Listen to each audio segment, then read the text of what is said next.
I visited northern Mozambique primarily to hunt a mature buffalo bull and harvest a Roosevelt Sable Bull. The buffalo was in the salt, and all the signs lined up on the Roosevelt Sable. It was the logo of Lipilichi, it was the chalet. Even the fire starters said Pala Pala, which is the local name for the sable. And we saw plenty. And almost due to poor marksmanship, I lost a great trophy. But I was lucky, very lucky. One of my favorite stops in the morning is for the morning breakfast sandwich, which is homemade bread, cheese, an egg, and bacon. Impossible to beat. And that gives us opportunity to look at some other stuff. So here we were looking at a termite mound, which animals started using as a mineral lick. And it's amazing how they carve that deal out and, visit it pretty regularly and frequently from the amount of dirt they've eaten out of that thing. And I guess taking in the nutrients that the termites have left there. But that's the beauty of these breakfast stops. You can always take some time and appreciate and see and learn something new. Something else which we had the opportunity to see was an experience for the first time was the monkey orange. So the monkey orange yields this big fruit which shakes and makes a sound inside that thick hull when it's ripe for eating, and it tastes kind of citrusy, soury, but you have to spit out the pips because the scientific name of this is strychnos. So it contains strychnine, and the locals make a tea out of it to induce vomiting, and they also use it to treat snakebite victims. When we get to the hunting videos, again, I will just leave them as is, unedited. But safe to say that I nearly ruined this hunt. Firstly, with a completely missed shot. Secondly, hitting a dry stump in front of the animal. And then on the third shot, connecting. But if it wasn't for Rudolf Niemann that bunched us up, walking in this little group, I doubt very much if we would ever have gotten close enough for that third shot.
Beetje rechts, dat is goed. Kom een beetje rechts.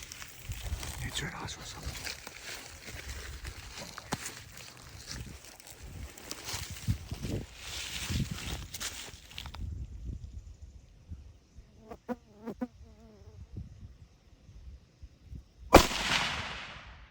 Langs van hem.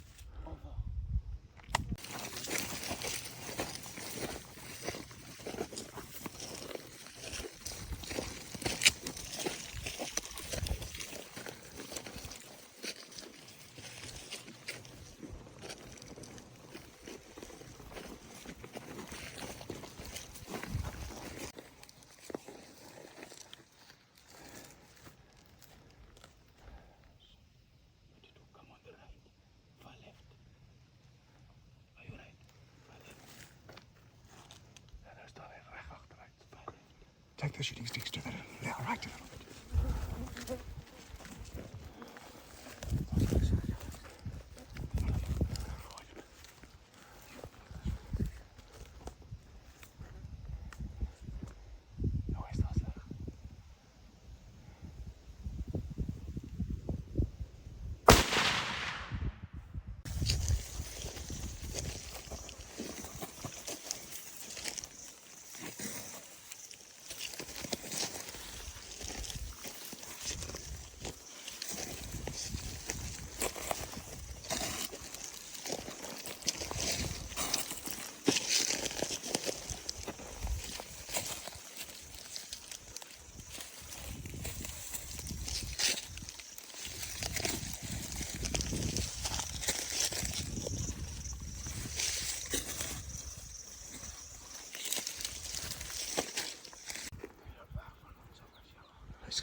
Reload, shoot him again if you can.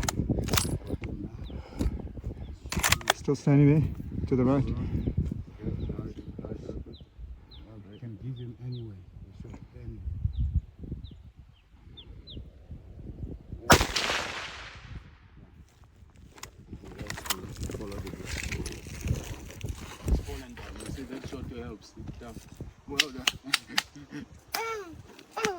Today was my problem.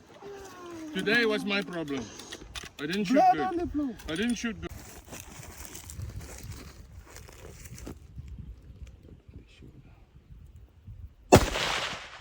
One down.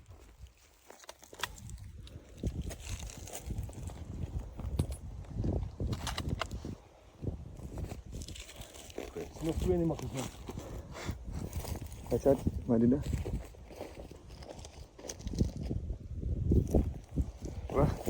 Wat zou er staan hier? Ja, dit blad. Kijk daar. Hij is daar. Hé man, ik wil nog heel staan.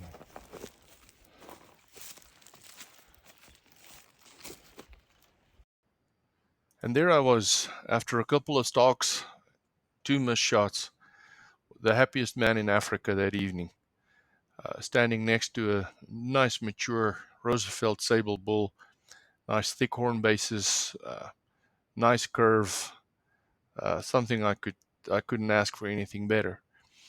And yeah, just what a fantastic honor it was to be able to harvest this bull and learn a lot in the process. What a magnificent animal he was. And yes, in the customary fashion, paid respect to him, thanked the Creator for the magnificent things he gives us and for these magnificent animals we can harvest. It is said that the Roosevelt Sable is a little smaller than its western compatriots, and that is definitely true. Even in trophy size, it is smaller.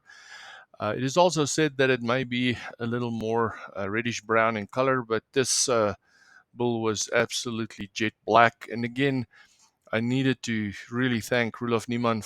And that afternoon, we took a little bit of time to contemplate and relive that hunt and really focus on the things I could have done better.